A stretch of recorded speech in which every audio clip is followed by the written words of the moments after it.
కూటమి ప్రభుత్వం అధికారంలోకి వచ్చిన కేవలం 18 నెలల్లోనే కొవ్వూరులో 6.50 కోట్ల రూపాయలతో భారీగా అభివృద్ధి పనులు చేపట్టినట్లు ఎమ్మెల్యే వేమిరెడ్డి ప్రశాంత్ రెడ్డి తెలిపారు.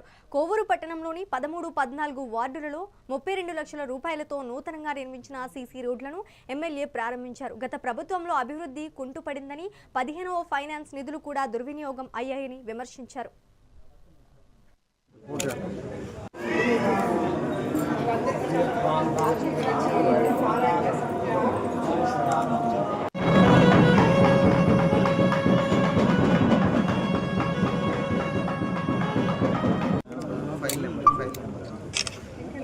ఈరోజు ఇక్కడ కొవ్వూరు కాన్స్టిట్యున్సీలోని కొవ్వూరులో 13వ వార్డు 14వ వార్డు 2 వార్డులలో రోడ్లు ఓపెన్ చేసుకోవడం జరిగింది.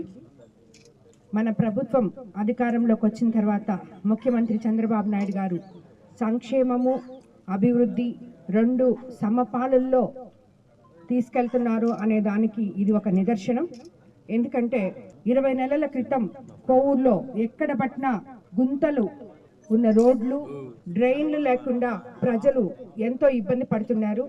15th ఫైనాన్స్ అనేది అసలు ఏ సర్పంచులు కానీ జడ్పీ మెంబర్లు కానీ ఎవరికి కూడా ఒక్క రూపాయి కూడా అందుబాటులో లేదు, ఏ పని చేయలేదు.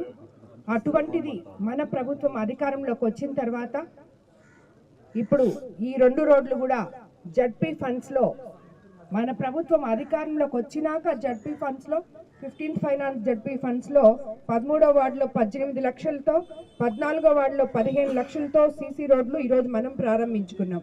ఏదైతే ఒకవైపు ఇంటింటికి సంక్షేమ పథకాలు ఇస్తూనే అభివృద్ధి కూడా మన ముఖ్యమంత్రి గారు చెప్పిన విధంగా